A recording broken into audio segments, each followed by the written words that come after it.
Everybody, it's Pandy. I'm playing World of Tanks. This video is going to be about the famed T-34 Russian medium tank, and we're going to be specifically just talking about the 1940 model. And we'll talk a little bit about the other models, but just primarily the 1940s model since this is the tank I am doing. The overall background on this tank is quite simple. In 1939, the bulk of Soviet armor was the T-26 light tanks and also the BT series of the fast scout tanks. The T-26 was meant to be a slow-moving infantry support vehicle tank slash whatever, mainly designed to support soldiers on the ground, so it moves on a relatively slower pace. The BT series of tanks were the cavalry tanks meant to break into the enemy lines, probe enemy positions, and designed to fight head-to-head with enemy tanks. During this time, the border wars against Japan showed that these tanks were deficient and lacked the protection. Most of the protection that they were mostly designed for were only small arms, therefore these armored vehicles were flawed. Because they used gasoline engines, they would simply burst into flames when Molotov cocktails or anti-tank rifles or tank fire simply hit the tank. The conflict showed the Soviets that they're going to need a better tank for any future conflicts if they were to be able to defend themselves. In 1939, the development of the A-20 light tank was already underway, and this tank was meant to be pretty much the replacement for the BT series Scout fast tanks. The A-20 was the first Soviet tank to incorporate sloped armor, designed to deflect incoming tank rounds instead of simply absorbing them, just like the traditional setups. After developing the A-20 with the lessons learned from the border wars against Japan, a secondary prototype of a more heavily armored, heavily armed tank was developed. This would simply become the predecessor, or not the predecessor, but right before the T-34. It's called the A-32. You guys might know this tank simply because it was a premium tank given out for pre-orders. You don't actually get to see them all that often anymore.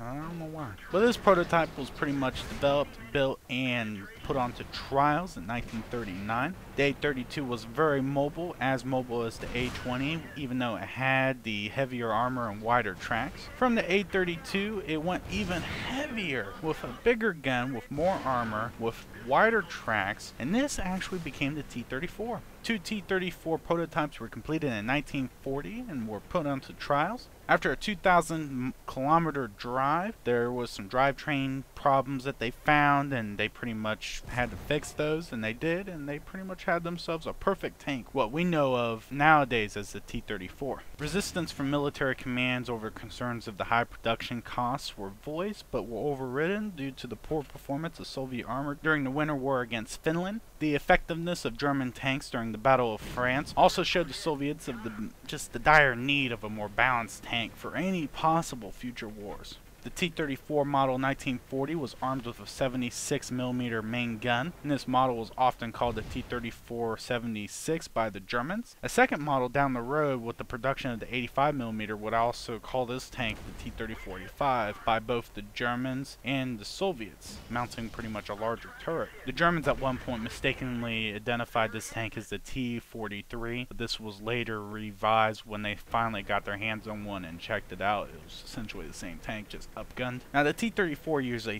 coil spring suspension system just like the BT series of tanks, using slack track treads with rear mounted drive sprockets with no system of return rollers for the upper run of the tracks. This is pretty much the basis for a lot of the future tank designs for the Russians at least, and the basic idea still exists among a lot of tanks that are still in service today.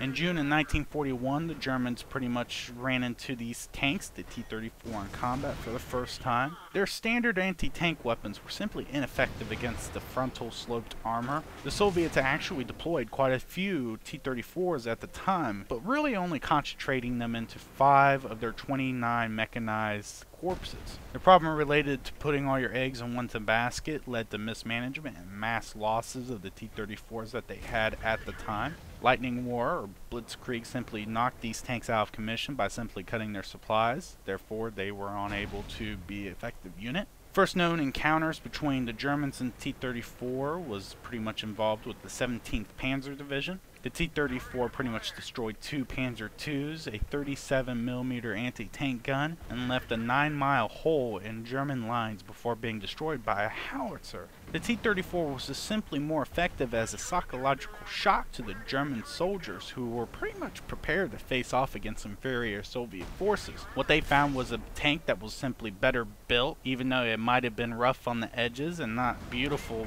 according to Western standards by any means. But the chief main reason why the T-34 had poor performance early in the war is simply because of mismanagement, poor crew training, and just simply, shit happens.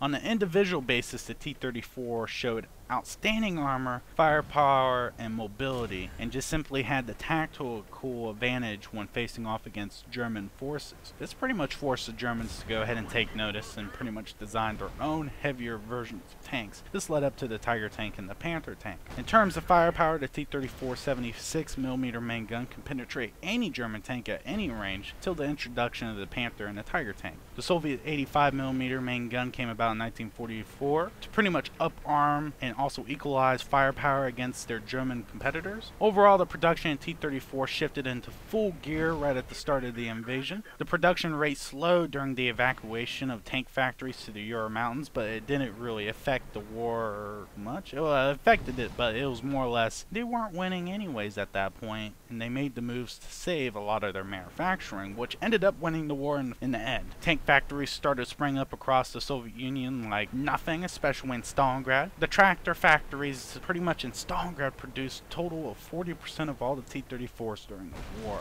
And even during the heaviest fighting in and around Stalingrad did not stop them. There's also plenty of situations and accounts of the battle being so desperate that they had to pretty much take innovations to build these tanks with limited material, and in many other stories, unpainted T-34s being driven right out of the factory straight to the battlefield. The Soviets never really set any real standards in regards to tank production, allowing individual factories to make them simpler and cheaper. With this and the sharing of information down the road, the T-34 production time ended up being cut in half by the end of 1942. By early 1943, production of the T-34 was ramped up to an average of 1,300 per month, much higher than the German counterparts. Soviet losses were much higher due to poor tactics, poor training at the time, but production was so high to pretty much maintain the war, it didn't really matter. It just simply, they were throwing as much as they can into the Germans, and the Germans simply didn't have the manpower nor the equipment / material to be able to counteract it.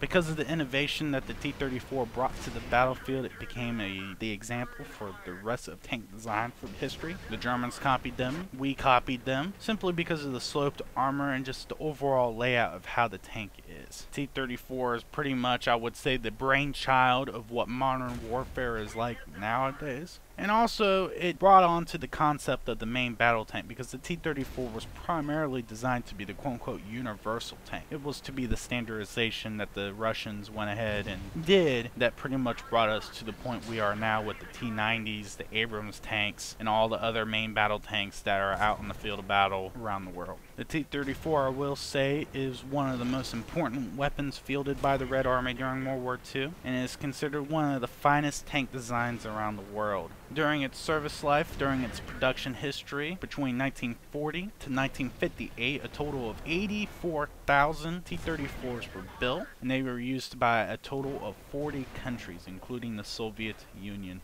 In some third world countries, even though the T-34 might not be an effective weapon, it is still used purely because it's there. And simply put, I would love to run into one of these in some third world country, shooting it out with some, in some kind of civil war. Well, that's sad. I don't know if I really want to do that. Never mind. Fuck that. Fuck that idea. Now, in the world of tanks, the Tier 5 T-34 is pretty much the model that I'm talking about, the T-34 model 1940. Now, fair warning, I haven't really had a chance to play this tank for the longest time since me playing it during closed beta, so it might be a little bit of an off-balance review, but I'll do my best. Firepower from the 76 S54 is very capable for this Tier 5 tank. I found myself being able to penetrate the frontal of a Tiger tank at a 90-degree angle right into the glacial plate. When it comes to the Tier 7 heavy tanks, you simply do want to try to get around onto his flanks to be the most effective, but if you really need to penetrate that frontal armor, you have the potential. Overall accuracy on this gun is the Stinger, and it is the most inaccurate gun for any of the top tier tank guns or any tier 5 medium tank. But when it comes to overall penetration and damage, it is pretty balanced compared with the 75mm from the Germans and the 76mm from the Americans. Overall, it is a very comparable gun to pretty much all the tier 5 medium tanks. And it gets the job done. It's just the accuracy is just not great. The armor on this tank within World of Tanks is somewhat okay. Matchmaker, of course, fucks this famous tank. To be effective with this armor, you pretty much have to be grouped up with a whole bunch of tier 3s, 4s, and maybe some of the tier 5s. Your armor's not really capable of protecting yourself anything beyond maybe a tier 4 anyways.